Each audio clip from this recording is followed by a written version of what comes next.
லட்சக்கணக்கான குடும்பங்கள், கோடிக்கணக்கான கனவுகள். தமிழ்நாடு அரசு ஒவ்வொரு குடும்பத்திடமும் கேட்கின்றது, உங்க கனவை சொல்லுங்க.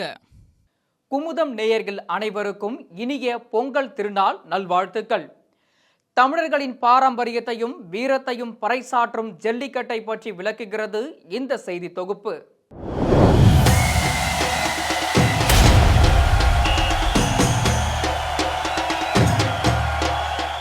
தமிழர்களின் வீர விளையாட்டு ஜல்லிக்கட்டு.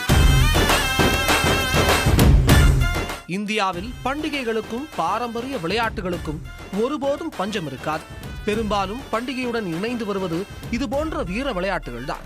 அதிலும் குறிப்பாக தமிழர்களின் பெருமையையும் வீரத்தையும் பேசும் பல பாரம்பரிய விளையாட்டுகள் இன்றும் நடைமுறையில் தான் உள்ளது.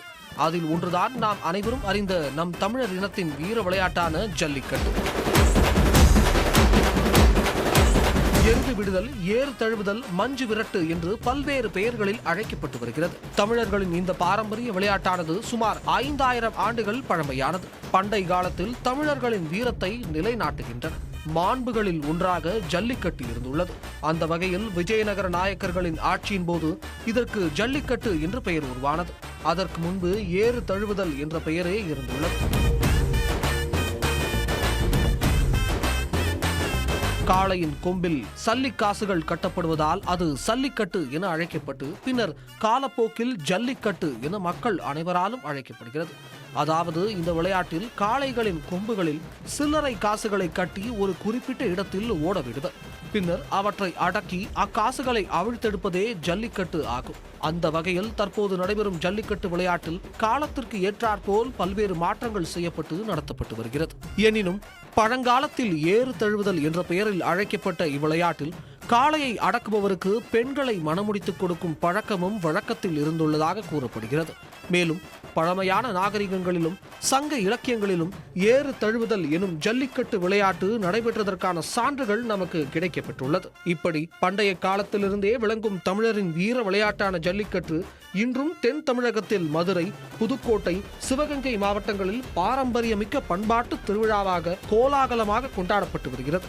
மேலும் ஜல்லிக்கட்டுக்காகவே காளைகள் தேர்ந்தெடுக்கப்பட்டு அதற்கான பயிற்சியும் அளிக்கப்பட்டு வருகிறது.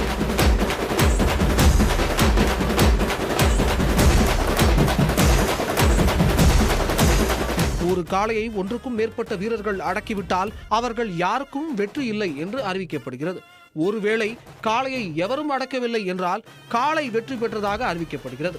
மேலும் போட்டியில் பங்கு கொள்ளும் அனைத்து காளைகளும் மருத்துவ பரிசோதனைகளுக்கு பின்பே களத்தில் இறக்க அனுமதிக்கப்படுகின்றன.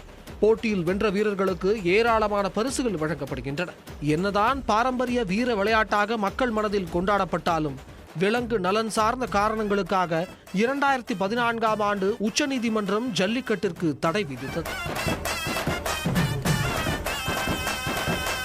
இதற்கு எதிராக 2017ஆம் ஆண்டு தமிழகம் முழுவதும் மெரினா கடற்கரையில் சாதி, மதம், பேதம் ஆகியவற்றை கடந்து மக்கள் அனைவரும் ஒன்று சேர்ந்து இரவு பகல் என்றும் பாராமல் தங்களின் உரிமைக்காக குரல் கொடுத்து மாபெரும் போராட்டத்தை நடத்தி முடித்தனர்.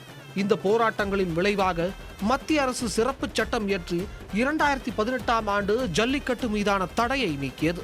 மேலும் இது தமிழர்களின் பண்பாடு மற்றும் பாரம்பரியத்தின் சின்னமாக விளங்குவது மட்டுமல்லாமல் தமிழர்களின் வீரத்தையும் தைரியத்தையும் வெளிப்படுத்தும் ஒரு முக்கிய வீர விளையாட்டாக இன்றும் கருதப்பட்டு வருகிறது.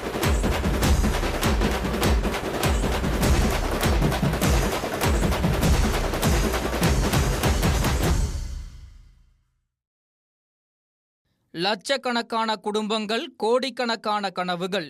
தமிழ்நாடு அரசு ஒவ்வொரு குடும்பத்திடமும் கேட்கின்றது, உங்க கனவை சொல்லுங்க.